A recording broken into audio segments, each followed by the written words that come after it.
Rudolfo Alfonso Raffaello Pier Filiberto Guglielmi di Valentina di Antongela. Almost. Rudolfo Alfonso Raffaello Pierre Filberto Guglielmi di Valentina di Antonguela.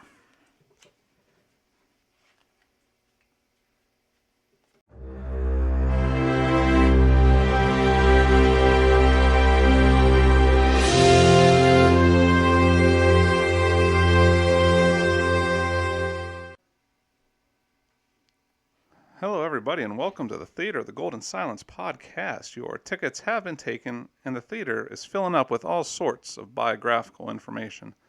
And a theater filling up with biographical information can mean only one thing. It means today's showing is going to be a bit different from the normal film-specific discussion that we usually have. This time, you fine listeners will be getting some life discussion. But before we dip into the life and times of Rudolph Valentino, I just want to remind you to follow the Golden Silence cast on Instagram for the most up-to-date information on this Piccolo podcast. It is there that I will let you know what films are coming up and how best to watch them so we can reconvene here for a little infotainment amongst friends. Now, when I started this podcast, there were certain movies, genres, and talents that I knew would play big parts in this show going forward. Rudolph Valentino was one of those people, one of those topics I knew would play a big part in my learning about silent film. From his movies to his popularity to his legend and his early death, he was definitely someone who deserved and was worthy of more than a 2-minute bio before a movie discussion. So, as you remember, in the last episode we talked about Cobra. We watched Cobra, talked about it. I kind of went a little scanty on the details of Valentino's life. I did that knowing that this episode was coming up. And if anyone deserved a full episode dedicated to them, it's the great lover himself. So we are going full on in depth here into the life of the great lover. Now, Rudolph Valentino wasn't always Rudolph Valentino.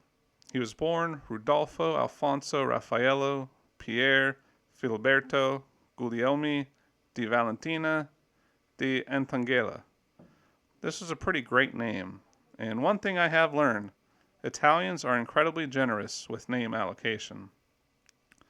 And on a side note, I have also learned that I am terrible at Italian pronunciation, so I'm going to try and get through this episode the best I can. He was born on May 6, 1895 in Castellaneta, Italy. His father, Giovanni, was Italian, and he served in the Italian army and was a veterinarian later on. His mother, Marie, was French. His father died when he was only 11 years old. As far as siblings are concerned, Rudolph had an older brother and a younger sister. He also had an older sister, but she had died in infancy. He was a poor student as a child, people have said, in part due to his good looks. They say he was so handsome, his teachers and mother frequently overindulged him. But he showed an aptitude for agriculture, he showed an aptitude for gardening, and he graduated from an agricultural school and loved it, enjoyed doing that, but struggled to find work. So he packed his bags, some money from his mom, and he left for the United States when he turned 18 in 1913. He was processed at Ellis Island at the age of 18 on December 23, 1913. Valentino never applied for naturalization and remained an Italian citizen until his death. Now that he was in the States, he again struggled to find work. This was certainly a down time for Valentino. Going back to his arrival, Valentino had this to say: "The loneliest ebb of my life came on that Christmas Eve, only one day after my arrival in New York. The abyss of loneliness. I ate a solitary dinner in a small cafe, and the very food tasted bitter with my unshed tears. One doesn't dare cry in America. It is unmanly here." Valentino would bop around New York City doing odds and ends employment-wise. He bussed tables and got back to gardening for a bit before getting into a groove as a dancer. He was first hired as a tango dancer, making $50 a week. He soon found steady work as a taxi dancer. Now, if you've never heard of a taxi dancer is a paid dancer in partners' dances. Taxi dancers were often hired to dance with their customers on a dance-by-dance basis. And Valentino proved to be one of the most popular in town. Now, Valentino eventually befriended a Chilean heiress named Blanca de Sol, who was unhappily married to businessman John de Sol, with whom she had a son. Whether Blanca and Valentino actually had a romantic relationship is unknown, but when the de Sol couple divorced, Valentino took the stand in support of Blanca de Sol's claims of infidelity on her husband's part. Now, this definitely kind of screwed Valentino. After he did this, and Blanca de Sol's got her divorce that she wanted, she left him high and dry and only managed to anger the Mr. de Sols.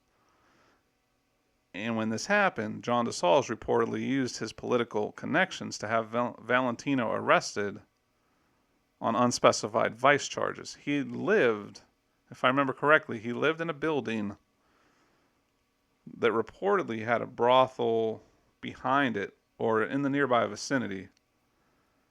And with some trumped up charges, he was taken into custody.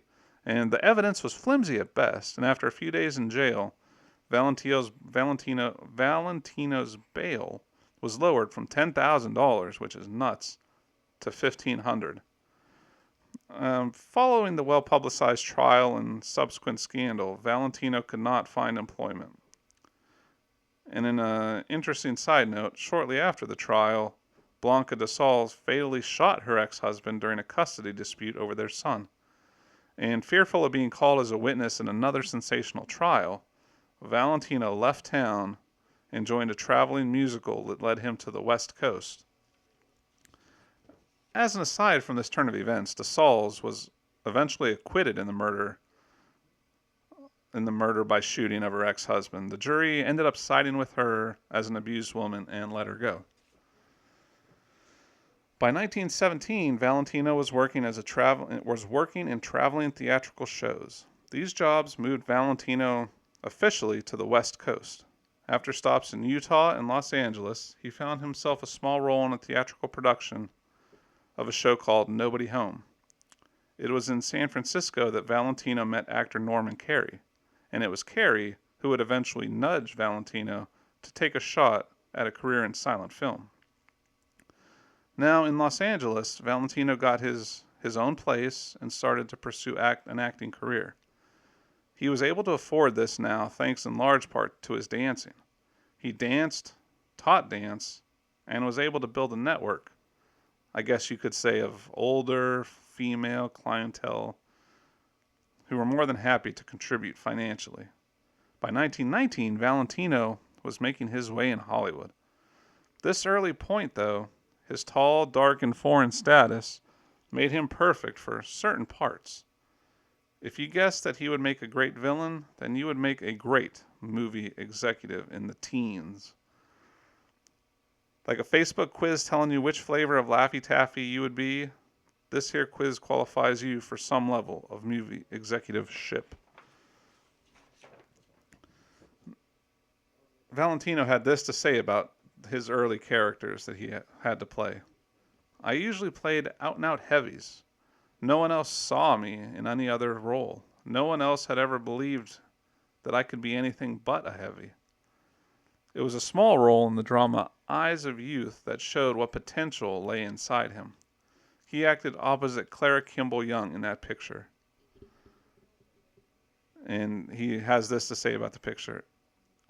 It was a heavy in a picture with Clara Kimball Young that June Mathis saw me and decided to cast me as Julio. There is the man for Julio, she said. He and no other. Now, I want you to remember that name of June Mathis. She will play a crazy big role going forward in Valentino's life, personally and professionally, as well as, well, into the afterlife. And that role of Julio he spoke of, that is coming soon as well. Now, any conversation about Rudolph Valentino at some point is going to involve women. And then at this point, we're sitting in 1919. The countdown on Valentino's mortal coil clock has ticked down to his final 6 years. Like any sex symbol worth his salt, women play a big part of these last 6 years. Specifically, for the purpose of this program, there are 3 that I feel play significant roles from this point on. Try as he might to avoid controversy, Valentino never quite stayed clear. Remember, he hit the bricks out of New York under scandalous circumstances, and now he was a struggling actor in Hollywood. It was at a party that he first meets Jean Acker. Now, before we get too far into the story of Rudolph and Jean, let's take a quick detour and get acquainted with Valentino's first wife. Spoiler alert. Jean Acker was born Harriet Ackers on October 23, 1893 in Trenton, New Jersey. Jean was doing some acting in vaudeville shows until moving to California in 1919. When she got to Hollywood, she became more than friends with actress Alla Nazimova. It was this romance with Nazimova that led to numerous film roles throughout the 10s and 20s. Many things at this point in history were taboo, and homosexuality was certainly on that list. That leads us squarely into the union of Acker and Valentino. After these two meet at a party, they do what any couple would do to cover up the bride's lesbianism. They get married after about 2 months together. Acker hopes this course of action will tidy up her personal life a bit. To no one's surprise, though, she soon regrets this impulsive endeavor. And if you were unsure of her regret, she proved it by locking her new hubby out of the bedroom on their wedding night, and their marriage never was consummated. The two non-lovebirds would remain legally married until 1921. At that point, though, a lot of craziness and legal shenanigans will ensue. But let's slow things down. That's getting a little bit ahead of our little story time. Needless to say, his personal life was in various levels of disarray. His professional life, though, was just about to get on track. Between 1919 and his breakout role in Four Horsemen of the Apocalypse, he had roles in 13 films. Some roles were bigger than others, but his part in Eyes of Youth that we talked about earlier came during this stretch of time and really showed his acting chops and what he could do given a chance. Now let's dive a little bit into Four Horsemen of the Apocalypse. It's 1921, and Rudolph Valentino is about to explode into the public consciousness of the worldwide film-going community. Maybe not explode per se, but seductively smolder into filmgoers' hearts. This huge break comes in the film Four Horsemen of the Apocalypse. It is a World War I film based on the novel of the same name by Vicente Blasco Ibanez. The director of the film was Rex Ingram. Earlier I talked about June Mathis and her connection to Valentino. She saw a star during the filming of Eyes of Youth with Valentino and made sure he was cast as Julio in this picture. But who is June Mathis? And how did she have so much power in the 20s in a male-dominated industry? Well, June Mathis was born on January 30th, 1887 in Leadville, Colorado. In addition to being an accomplished screenwriter, Mathis was the first female executive for Metro MGM, and at only 35 years old, she was the highest paid executive in Hollywood. In an essay for the San Francisco Silent Film Festival on silentfilm.org, Margarita Landazzuri talks about Mathis's involvement in this picture. The creative dynamo who put Ingram, Valentino, and Blasco Ibanez together was Metro's top screenwriter June Mathis. Mathis, who was in all but title a producer, had read Blasco Ibanez's popular novel and persuaded her bosses to buy the book, negotiating a favorable deal with the Spanish author. She wrote the screenplay and selected Rex Ingram to direct. Having noticed the dancer and minor actor whose dark good looks had typecast him as a villain or a gigolo, Mathis felt that Rudolph Valentino had the sexual magnetism the leading role of Julio required. Ingram had to be convinced to cast the unknown actor, but Mathis was adamant, and she worked with Ingram to draw a nuanced performance out of Valentino. With superstardom on his doorstep, personal and professional issues were surfacing. While Four Horsemen of the Apocalypse would prove to be a huge critical and commercial success, his bosses at Metro Pictures seemed to not share June Mathis's faith in the Italian. They refused to give him a raise and forced him into a bit part on a film called Uncharted Seas, which, quality-wise, role-wise, not something he wanted to do, coming off a huge star-making turn in Four Horsemen of the Apocalypse. It was also about this time that the failed marriage to Gene Acker finally, sorta, kinda-ish, came to a legal conclusion. Possibly. Maybe. We'll see. More on this in a bit. But for now, let's hear a bit more from Landazuri about this bit of Valentino life. Before the Four Horsemen of the Apocalypse opened, actress-producer Alla Nazimova cast Valentino as Armand in her version of Camille. The art director and costume designer was Natasha Rambova, a former ballerina whose aristocratic aloofness belied her origins as Wilfred Shaughnessy of Salt Lake City. Valentino fell for Rambova, and after initial resistance, she eventually warmed to him. Rambova would become Valentino's second wife, muse, and greatest creative influence. Valentino's final film for Metro was an example of the band getting back together.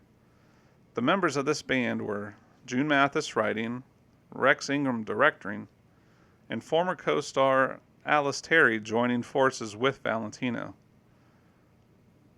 This flick received critical acclaim and did very well at the box office, but still unable to snag any pay raises or any better treatment or respect. Valentino left.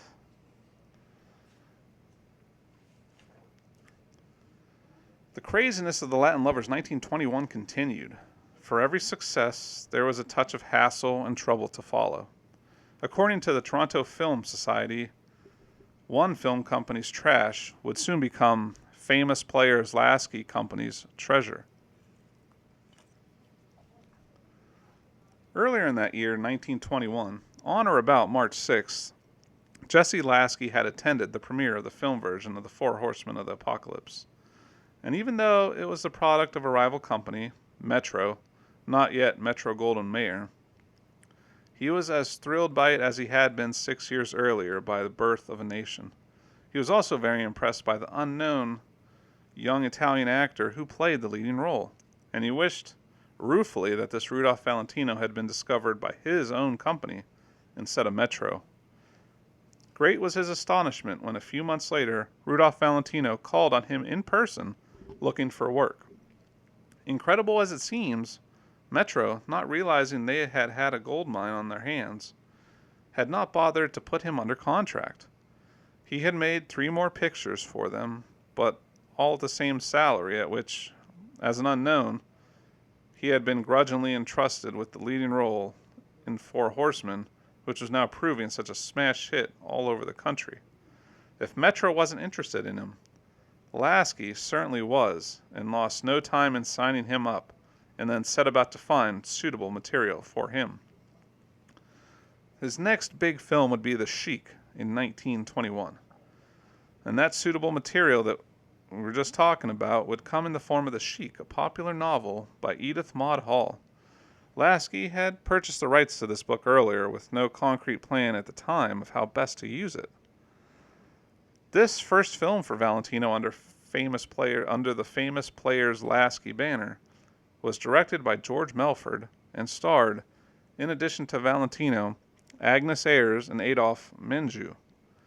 Valentino played the role Sheik Ahmed Ben Hassan. This film is the story of a charming Arabian sheik who becomes infatuated with an adventurous, modern thinking English woman and abducts her to his home in the Saharan desert. Critical reception to the film was mixed, but its appeal to audiences was undeniable. This is again from the Toronto Film Society. American women, starved for romance by their workaday, prosaic husbands and sweethearts, found in Valentino the dream lover whose attitude toward women was an excitingly delicate balance between worshipful respect and ruthless seduction. The Sheik was a commercial success, setting records upon its various premieres. In its first week of release, it set attendance records at two of New York's biggest theaters. In Sydney, Australia, the picture ran for 6 months, and a theater in France ran the movie for 42 weeks. It was also Valentino's first film to show in his native Italy.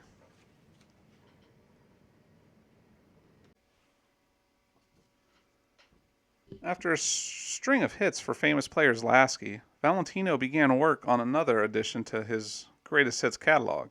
The film was Blood and Sand, and it was one of Valentino's favorites. In fact, he liked it so much he said this about it. The part I liked best was my role in Blood and Sand. If I had died, I would have liked to be remembered as an actor by that role. I think it my greatest, he would say. When things work, it is wise to continue such endeavors. Blood and Sand takes that idea and runs with it. First, base the film on a novel by Vicente Blasco Ibáñez. Check. Second, have writer June Mathis write the script. Another check. Now, with those pieces in place, filming commenced on Blood and Sand for a 1922 release. Joining Valentino cast-wise was Lila Lee as Carmen and Nita Naldi as Doña Sol. This film marks the first of a few successful pairings of Valentino and Nita Naldi, which one of those later on down the line was Cobra, which we talked about in the last episode. Rudolph Valentino played the lead role of bullfighter Juan Gallardo. Los Angeles Times reporter Kevin Thomas described the film thusly. The Blood and Sands hero is a poor, naive young man who becomes Spain's top bullfighter, marries his demure, barren childhood sweetheart Lila Lee, but falls prey to the utterly heartless Nita Naldi's outrageously voluptuous and witty vamp. Lavishly produced, Blood and Sand is heady stuff in which the timelessly charismatic Valentino, who could be a subtle actor and whose anguish here seems all too real, lets himself be tempted to top the knowing put-on theatrics of Naldi by flaring his nostrils and popping his eyes. Silent star Mary Pickford was also a fan of Valentino and director Fred Nieblo's contributions to this picture. She would say, "In my judgment, it is the best thing he, Valentino, has done, and one of Mr. Nieblo's finest pictures. It is one of the few pictures I have been able to sit through twice and enjoy the second time more than the first." A roughly crap ton of folks agreed with Mary Pickford. The filmgoers went full force to make this a box office hit and made it one of 1922's highest grossing pictures. So far, this episode has been a lot of names, dates, and stories of people doing things. I figure now is a great time for a bit of a digression. Now, I love a good cocktail / mixed drink, and I was super excited to learn Blood and Sand has its own cocktail. Also, Scotch is my drink of choice, so I was pretty geeked out to learn that there was a mixed drink with Scotch. The existence of this drink was brought to my attention by the fine ladies at the Very Vintage Podcast.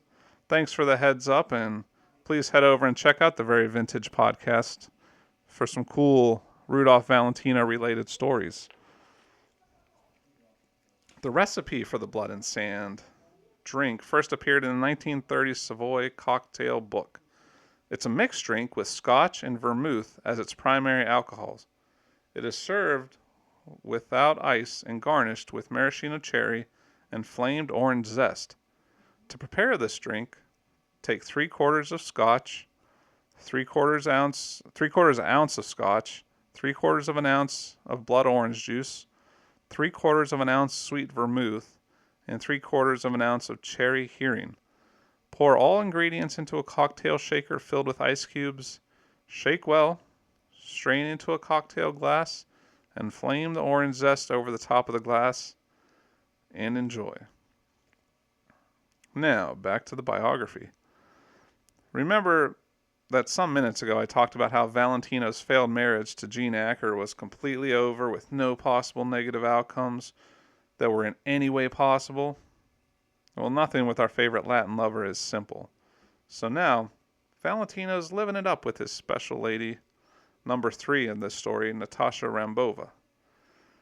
It was on the set of Camille that Valentino and Rambova became officially romantic. They soon got married on May 13, 1922, in Mexicali, Mexico.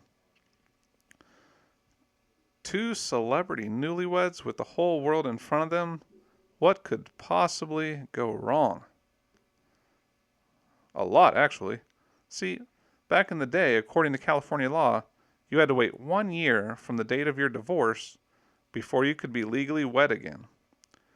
Which in this case, Valentino had not been. Which resulted, in another arrest, but this time on bigamy charges. Johnny Law took immediate action, as we learned from Nicolette Wiesel in the Desert Sun newspaper in 2014.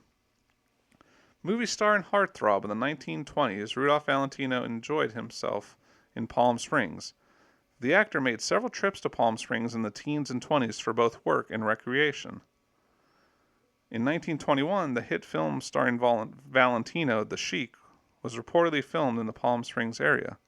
Most controversially, however, was his trip to Palm Springs in 1922. Following his wedding to costume/set designer Natasha Rambova in Mexicali, Valentino and his new wife stopped at the Palm Springs Hotel.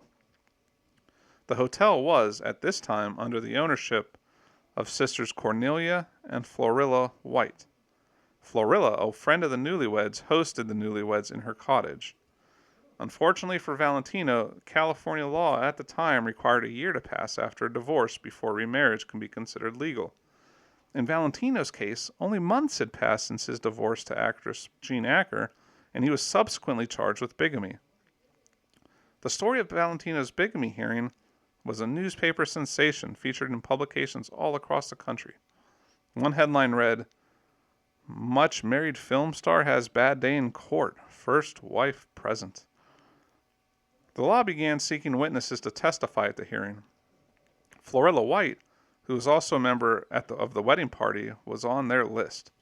White, dubbed honeymoon chaperone by Ohio Star Journal, testified that she herself occupied the double bedroom in the Palm Springs cottage with Winifred Hudnut. Winifred Hudnut was Natasha Rambova's legal name. Another witness claimed that Valentino slept on the porch of his honeymoon cottage at Palm Springs one night and in the front room another night while his bride had the bedroom. Nicolette Wiesel continues, Natasha Rambova's adoptive father, Richard Hudnut, said at the time, "My daughter Winifred and Rudolph Valentino decided on their marriage only after consultation with the best legal minds of Southern California. Our confidence in Mr. Valentino is unimpaired. He is a splendid man with plenty of character." While the trial was a sensation, it ultimately led to nothing more than a touch of scandal and a delay in the marital bliss between the two lovebirds. Turning back to the Palm Springs Historical Society, Nicolette Wenzel says, Valentino was later cleared of the charges. He said, "My one desire is to be before the law the husband of Miss Hudnut. When I receive my final decree next March, the first thing I shall do will be to marry the one and only girl.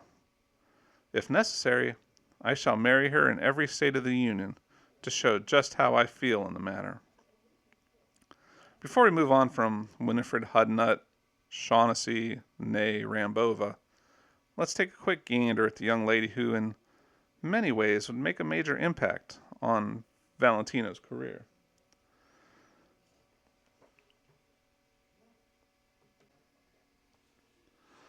Natasha Rambova was born Winifred Kimball Shaughnessy on January 19th, 1897 in Salt Lake City, Utah. She would become Winifred Hudnut after being adopted by her stepfather. She was born into a prominent family. She was raised in San Francisco and educated in England before beginning her career as a dancer, performing under Russian ballet choreographer Theodore Kozlov in New York City.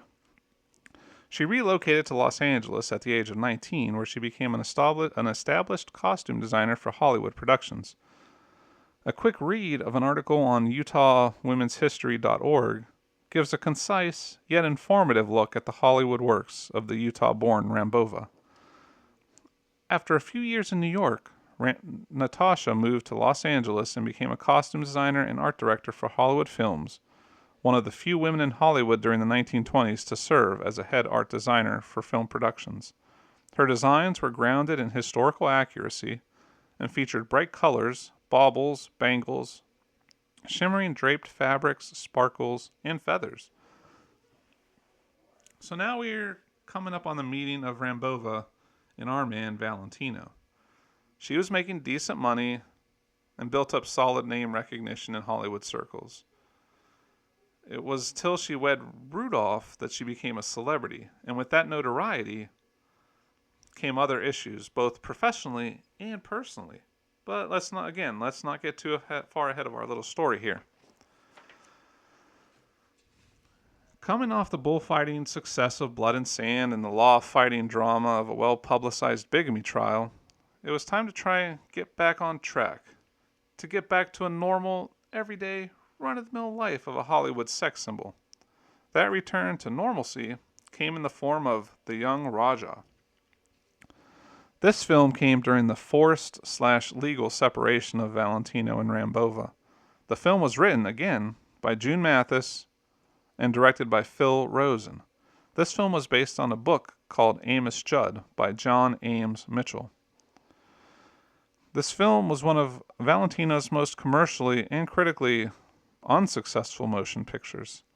Photoplay, a magazine, described it as the glamorous Rudolph Valentino's latest and worst vehicle. The film is perhaps best remembered today for its elaborate and suggestive costumes, which were designed by Valentino's wife, Natasha Rambova.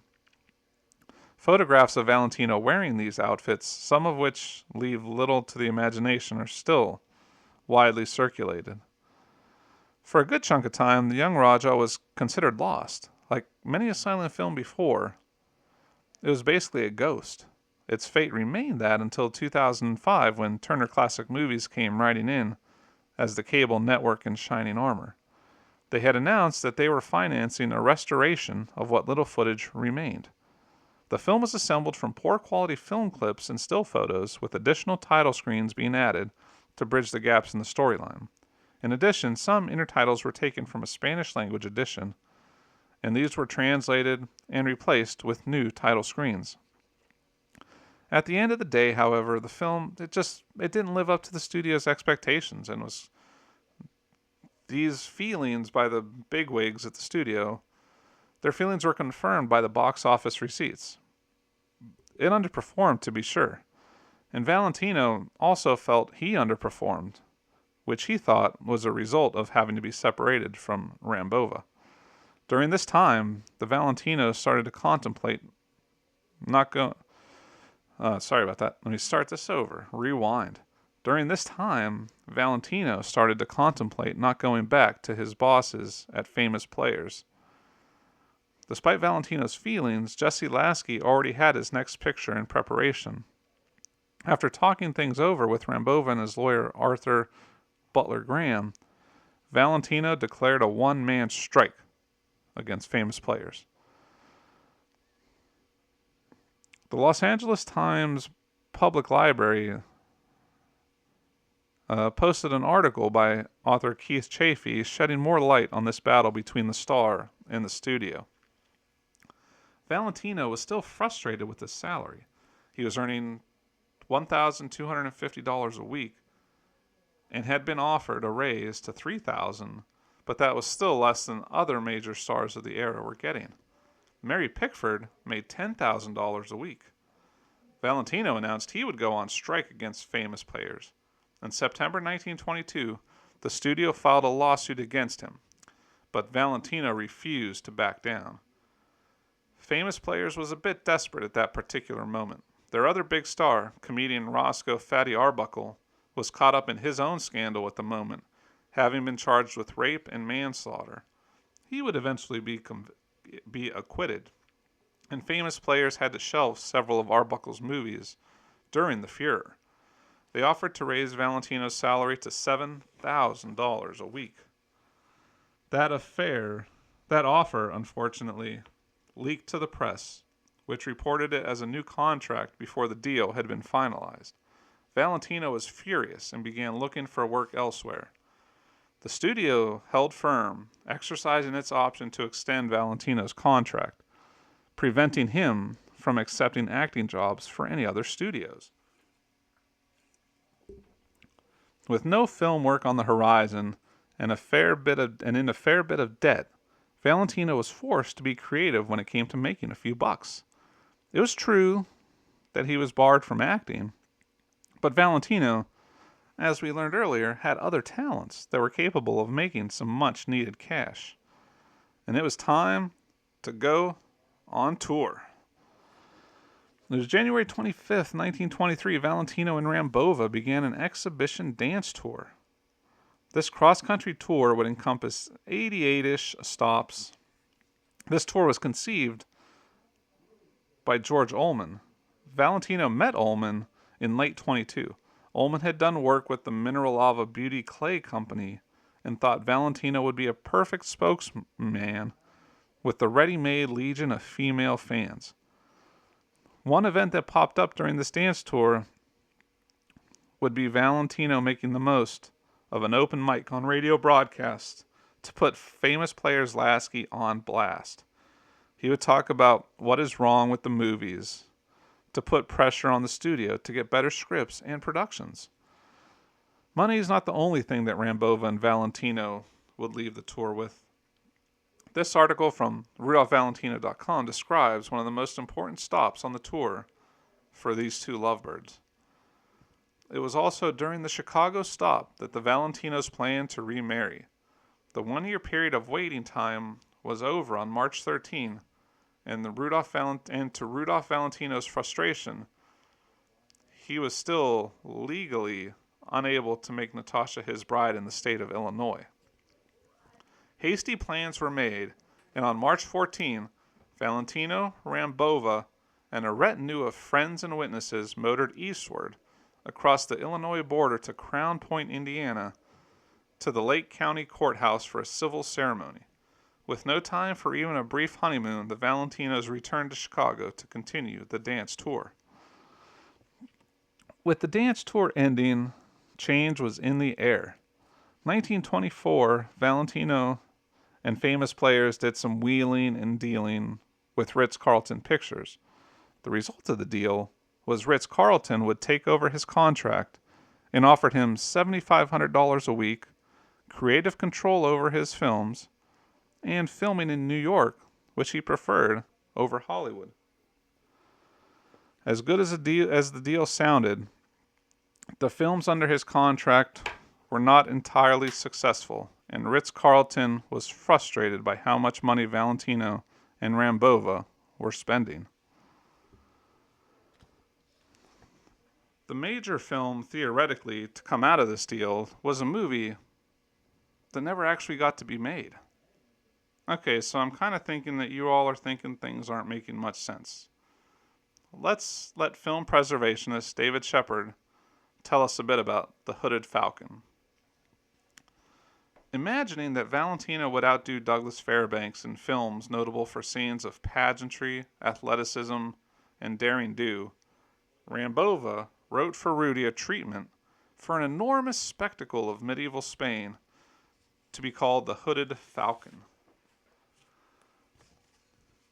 With proposed co-star Nita Naldi, the Valentinos traveled to that country where they spent more than $100,000 of producer J.D. Williams' money on Spanish antiques and props.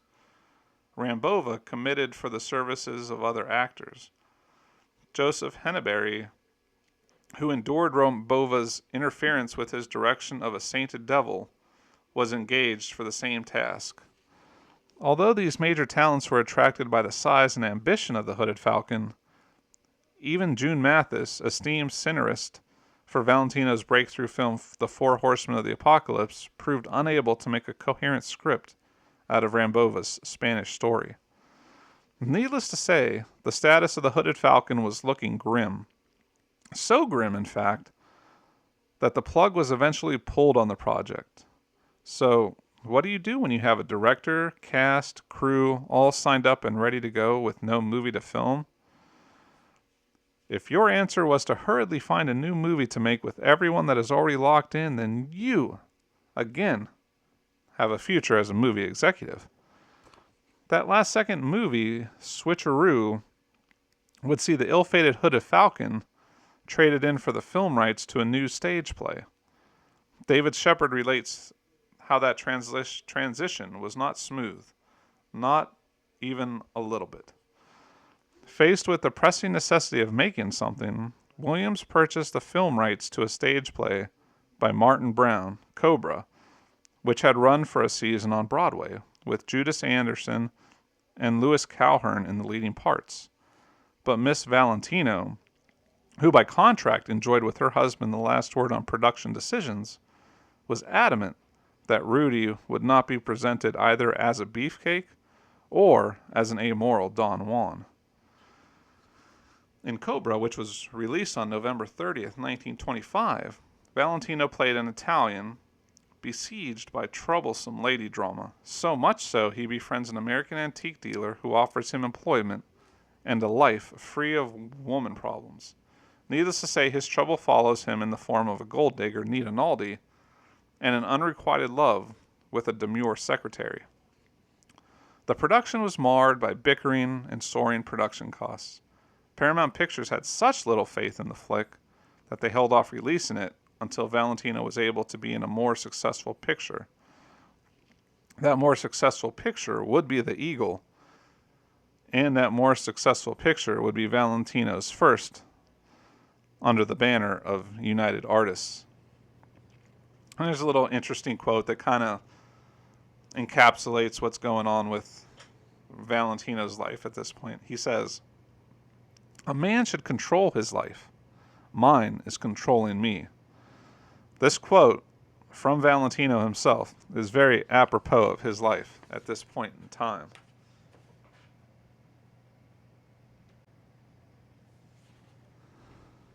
The time has come to take a sidestep away from the main character of our story and follow the paths of four of the biggest names in film at the time. We're going to be turning the clock back a little bit, turning it back to 1918, and recount the silent film super team of Charlie Chaplin, Douglas Fairbanks, Mary Pickford, and D.W. Griffith coming together to start United Artists. Sort of like a Avengers Assemble of the silent era. Now, United Artists would be was put together as a studio that would allow actors to control their own interests instead of being locked into the whims of commercial studios. Now, how does United Artists work into our story so far? Well, after a string of less successful pictures and problems behind the scenes, Ritz-Carlton Pictures released Valentino from his contract. Valentino was now a free agent, and United Artists saw they would be a great fit for a star the statue of Rudolph Valentino. Keith Chafee explains, "Charlie Chaplin and Douglas Fairbanks were eager to snap him up, though. Their studio, United Artists, offered him $10,000 a week to make only 3 movies a year. They did require, though, that Rambova not be present on the set of his movies. Valentino's acceptance of that last provision put a strain on his marriage, ultimately leading to divorce." Yes, you heard that right. The lead got a bit buried there. The marriage of Valentino and Rambova was now over, and this contract stipulation was the straw that broke the camel's back. Not that things were candy and milkshakes before that. They were heading down that road for a bit. The fact that Valentina's colleagues weren't big fans of hers did not help the situation. They felt she exercised far too much control over his work, and they blamed her for his recent, expensive career flops. In fact, Valentino's feelings for Rambova got so bad that when he died in 1926, in his will, he left her a grand total of $1. The Eagle premiered on November 8th, 1925. Now, The Eagle would be Valentino's first effort for United Artists. It was based on the 1841 novel Dubrovsky by Alexander Pushkin. It follows the exploits of a lieutenant in the Russian army who catches the eye of Tsarina Catherine II. After he rejects her advances and flees, she puts a warrant out for his arrest. When he learns that his father has been persecuted and killed, he dons a black hat and becomes an outlaw. A little bit of Robin Hood or Zorro or Scarlet Pimpernel action, multiple roles, do-gooder, that type of thing. Morden Hall, reviewer at the New York Times, said this in 1925 at the premiere of The Eagle.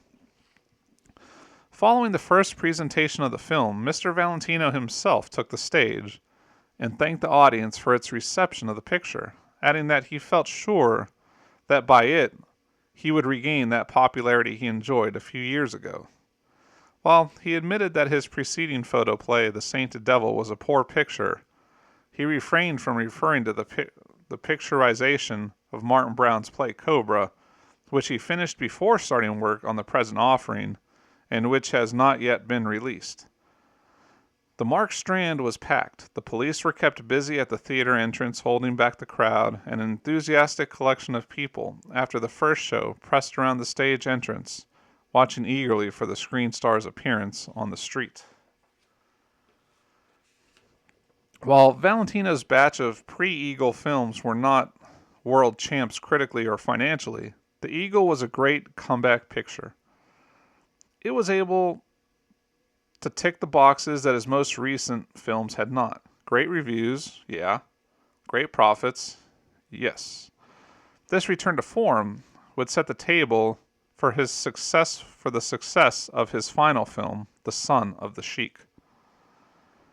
There is no better example of Valentino's life controlling him than his circumstance between the release of The Eagle and the release of The Son of the Sheik. In an essay for the San Francisco Silent Film Festival, Monica Nolan describes some of these circumstances that made Valentino feel a bit out of control of his own life. She says, by 1926, Valentino had changed, too. The survivor of 2 divorces, a bigamy trial, and contract battles that kept him off screen for more than a year, Valentino was sick of being the Sheik. He told a reporter for Collier's in 1925 that if any producer comes to me with a Sheik part, I am going to murder him. That hatred of the role that made him would not last long. Joe Schenck at United Artists would buy the rights to Edith Maud Hall's Son of the Sheik, which was a sequel to her earlier work that starred Valentino the Sheik. Monica Nolan continues, if Valentino didn't murder Schenck, it was because the 30-year-old was in debt, and the films he'd made since his return to the screen had been financial disappointments. Frances Marion, who wrote the scenario for Son of the Sheik, recalled in her memoir that Valentino was too tired to combat the overwhelming forces that governed his career. The Son of the Sheik continues the Sheiky Baby cinematic universe, if you will. This time, however, Valentino upped the stakes by playing dual roles this time around. This is becoming a little bit of a thing. In The Eagle, 3 roles. In Son of the Sheik, toned it down, just 2 roles in this one. He played the Sheik, the older Sheik, and he also played the titular son of the Sheik. In The Son of the Sheik, young Ahmed falls in love with Yasmin, a dancing girl, but is captured and tortured by bandits. Believing Yasmin to be responsible, He escapes and plans his own form of revenge. Although, as like any good movie, true love, of course, finally prevails. Though not super in love with the role or roles he was playing, Valentino's commitment to the film was unquestionable. In a Library of Congress article, Donna Hill explains, while Valentino cared little for the character he was playing, the production itself was of the quality he had long dreamed of. He was not prone to fooling himself. He knew he was not making high art. Yet low art or high, he cared deeply about getting it right. Most of the costumes were designed by Gilbert Adrian, but Valentino also provided authentic costumes, silks, and weapons he'd purchased in France at a cost of over $15,000, which by 2015 standards is $200,000. He went so far as to personally rent Jaden, the horse he rode in the 1921 film, for the flashback sequence with Agnes Ayres. Further, he was able to lure the now somewhat stout Ayres out of retirement to reprise her role as Diana. The film opened in Los Angeles on July 9th, 1926. During the premiere, Valentino was able to reconcile with June Mathis. Over the last couple years, with Rambova and all his contract issues, him and June Mathis had drifted apart, didn't really talk, and this was the first time in 2 years that they had gotten back together, and like it had never ended, the friendship was rekindled once again. It was during July of 26. Now this is a very strange detour in the life of a celebrity, and certainly not something if you were writing a story about the life of a celebrity. It's certainly not something you would think would pop up, and it's actually made all the worse knowing that in roughly a month or so he's going to die. That Valentino has to go through this. What I'm about to talk about, has to spend one of the last months of his life dealing with this. But let me tell you a little bit about this. It was during the July of 1926 that another unfortunate series of events befell Rudolph Valentino. Like I said, this guy just cannot win for losing sometimes. For the majority of his career, Valentino's masculinity was often questioned. Women saw Valentino as the personification of romance. Men, on the other hand, were not as impressed with the Latin lover. Journalists would question his masculinity, going on about his pomaded hair, his dandyish clothing, his treatment of women, his views on women, and whether he was effeminate or not. In July 1926, the Chicago Tribune reported that a vending machine dispensing pink talcum powder had appeared in an upscale hotel men's washroom. In fact, this is an excerpt of that article. A powder vending machine. I'll tell you, you can't see it. A lot of exclamation marks. The author of this was quite upset. A powder vending machine in a man's washroom? Homo Americanus?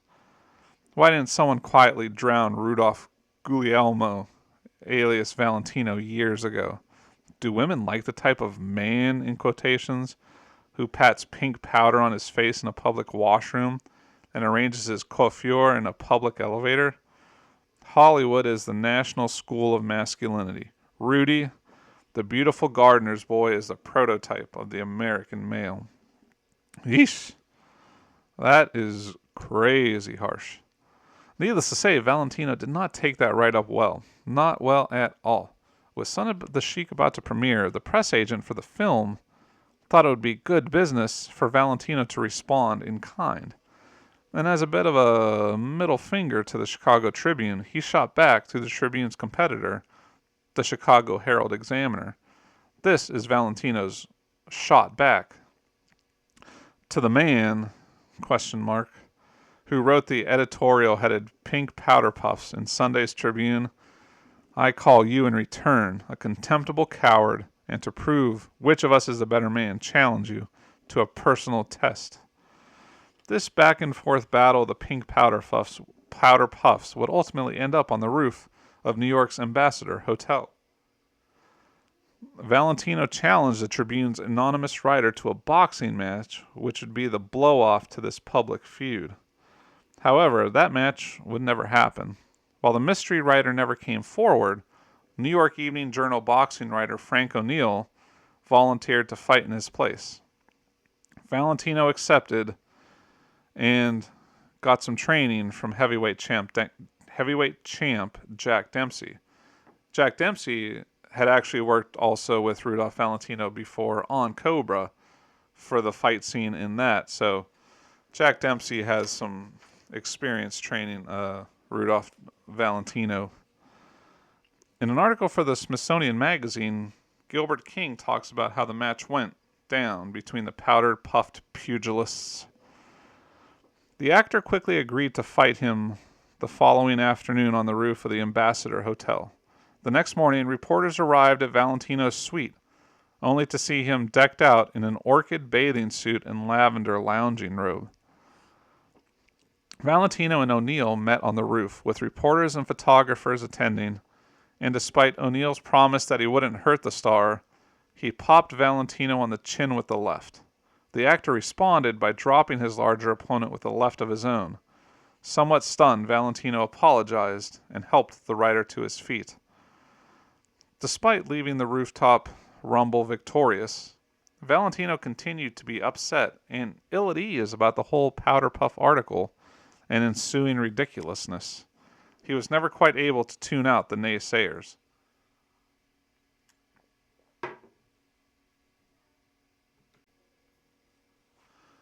In an effort to put his fighting behind him, Valentino attended the New York premiere of The Son of the Sheik. The reviews and reception to Son of the Sheik were largely positive. Many movie reviewers stuck up for Valentino and his manliness in their reviews. His work was appreciated, and reviews and ticket sales backed that up. The film opened first in LA and then in New York City. As it opened in other cities, Valentino went on a promotional tour. Unfortunately, Valentino would not get to enjoy the success of his newest feature. The mortal coil clock I talked about earlier that was ticking on Valentino was hitting the end. On August 15, 1926, Valentino collapsed and was rushed to the hospital. He was hospitalized at New York's Polyclinic Hospital. After a series of tests and examinations, he was diagnosed with appendicitis and gastric ulcers. Shortly thereafter, he went under the knife in hopes that surgeons could fix the conditions that ailed him. On August 18, Valentino's medical doctors were fairly optimistic about his prognosis. Valentino himself was rather optimistic as well. Some of the tributes that have affected me the most have come from my fans, friends, men, women, and little children. God bless them. Indeed, I feel that my recovery has been greatly advanced by the encouragement given to me by everyone, he said. Despite the power of positivity, his condition would soon deteriorate. With this downturn in Valentino's health, fans soon flooded the hospital phone lines with calls and well wishes for the star. When Valentino said he was touched by his fans' outreach, he was not kidding. Not even kidding a little bit. The sickened sex symbol offered this about those who wished a speedy recovery for him. I have been deeply touched by the many telegrams, cables, and letters that have come to my bedside. It is wonderful to know that I have so many friends and well-wishers, both among those it has been my privilege to meet, and among the loyal unknown thousands who have seen me on the screen and whom I have never seen at all. The combined positivity of an adoring public was not enough to save Valentino. Unfortunately, on October 23rd, Valentino slipped into a coma and died hours later, surrounded by hospital staff. Gilbert King describes the hysteria surrounding Valentino's death. On the news of his death, more than 100,000 people gathered on the streets in chaos outside the Frank Campbell funeral home. The New York Police Department tried to bring order to the mob, and there were reports of despondent fans committing suicide. Inside the funeral home, 4 black shirt honor guards, supposedly sent by Benito Mussolini, stood nearby in stark tribute to the fallen star. It was later learned that the men were actors hired by the funeral home in, yes, a publicity stunt. And going back to the suicides that Gilbert King mentioned, there were at least 2 official reported suicides. One woman shot herself while clutching a sheaf of Rudolph Valentino pictures. There was also a woman in London who took poison, who poisoned herself, left a suicide note, and was surrounded again by Valentino pictures. Things got so out of hand back in New York that riots broke out on the streets. A riot erupted on the 24th, which lasted all day long. Over 100 mounted police officers were called in to restore order. Now, I'm going to have to ask you, loyal listeners out there, do yourself a favor and check out footage of this funeral and of the mourners. It is a hell of a sight. You can find videos on YouTube. There's a good documentary called The Great Lover on Amazon. There's footage of it on the Blu-ray edition of Blood and Sand. Just this outpouring, like the emotion, these people pouring out into the streets, it's nuts. If you were just watching it context free, you would think a president or a royalty died. Like, it is just unbelievable stuff that people were so touched and saddened and hysteric about this death that riots broke out, hundreds of thousands of people. It's wild. So if you can see footage of that, please do. It is a sight. Also, when you watch these footages, you can see Paula Negri paying her respects. Now, Negri is a bit of a out of left field addition to this story. She was a Polish actress who claimed to be Valentino's fiance. They had some sort of romantic connection, and none of Valentino's friends had ever heard that he was engaged. And once he was dead and wasn't able to refute anything, she suddenly became his fiance. So she was also an actress, so she was definitely trying to get a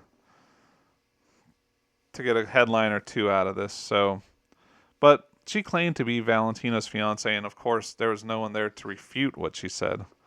She made a show of things worthy of a great stage performance. She would collapse in hysterics in front and over the coffin. It was wild stuff. She even had a ton of roses, this whole big rose display, and the roses spelled out her name. And a lot of people, his friends, people in the public, thought that she, well, maybe having some connection to Valentino was really playing up her association with him for personal gain. But moving on from that, Valentino's funeral mass in Manhattan was held on August 30th at St. Malachi's Roman Catholic Church. It was a church with a long association with show business figure funerals. After the funeral in New York City, his remains were moved via train from New York to California. A second funeral was held on the West Coast at the Catholic Church of the Good Shepherd in Beverly Hills. For that one, among the honorary pallbearers were Charlie Chaplin and Douglas Fairbanks. So, with the life of Valentino having come to a close, what is left to learn? I know what you're thinking. Stuart, he's dead. Surely the episode is over. Not so fast. It would not be a complete Golden Silence podcast episode without a Where Are They Now segment. And as good old JR would say, this one, folks, is restaurant quality. Before we lay this episode to rest, it is time to find out where your favorite Silent Age stars are laid to rest. This is the segment where we join our beloved matinee idols on the other side of the cemetery entrance. The history, the art, and celebrity spectacle of cemetery exploration converge in Where Are They Now? Your guide to paying your respects to the stars who entertained us so much. After his California funeral, Valentino required a place to be buried. As a deceased 31-year-old movie star, it's not much of a surprise that he didn't spend too much time planning for his last curtain call. Remember earlier when I said Valentino's friend June Mathis would have a hand in his afterlife? Well, this is where she re-enters our hero's story. A quick little rewind here. June Mathis married Italian cinematographer Silvano Balboni on December 20th, 1924. At some point during their marriage, Mathis purchased crypts at Hollywood Memorial Cemetery, which is now Hollywood Forever Cemetery. Alan Ellenberger elaborates on the indecision surrounding Valentino's internment and June Mathis's generosity. He says, after Valentino's death, a decision could not be made as to where the actor's body would finally rest. George Ullman, Valentino's manager, was confident that Alberto, the actor's brother and the person who would have final say, would consent to interring the body in Hollywood. The mayor of Castellaneta, Valentino's birthplace, cabled to Alberto imploring him to have the actor's body returned there for a burial with ceremony. Valentino's sister Maria, who at first wanted her brother brought back to Italy, later concurred with the Hollywood delegation, thanks in part to the suggestion of William Randolph Hearst. To solve the problem, at least temporarily, June Mathis offered her own crypt at Hollywood Cemetery's Cathedral Mausoleum until an appropriate memorial could be decided upon or built. Seems like a solid temporary plan, right? This is going to be a temporary stop. Once everyone figures out what we're going to do with them, we can move them. Good stuff. Solid, well thought out. What could possibly go wrong? I feel like I say this a lot, but something did go wrong. A lot, actually. Ellenberger continues. In the meantime, June Mathis died in New York less than a year later. When Valentino's body was placed in her crypt, Mathis had said, "You may sleep here, Rudy, until I die." Now, that time had come. A decision had to be made about what to do with Valentino's remains. As a goodwill gesture, Silvano Balboni offered to have Valentino's casket moved to his crypt next to Mathis's until the Valentino estate ironed out its problems. On August 8, 1927, cemetery workers entered the cathedral mausoleum and, what proved to be one last time, moved Valentino's remains to the adjoining crypt. And this became his final stage. To this day, he rests in peace next to dear friend June Mathis. If you want to pay your respects to the great lover, make a trip to the Hollywood Forever Cemetery in Los Angeles, California. When you get there, he is located in the Cathedral Mausoleum, Corridor A, crypt number 1205. Now, it probably won't be hard to find, because if you do stop by, you will not be alone. Valentino's crypt is still one of Hollywood Forever Cemetery's most popular attractions. People are there a lot. One of the people that runs the cemetery said it is their most viewed plot, their most viewed crypt, still to this day. As the time passed since Valentino's death, a mysterious woman in black would mourn and leave a red rose at his crypt. Different stories emerged over the identity of this woman in black. Some believe it started as a publicity stunt in 1928. Later on, a woman named Deetra Flame actually claimed to be the original woman in black, whoever it was that started this tradition, it is now still something that continues to this day. Every year, on the anniversary of his death, a woman in black will place a red rose at his crypt. Well, that seems like as good a place as any to stop. And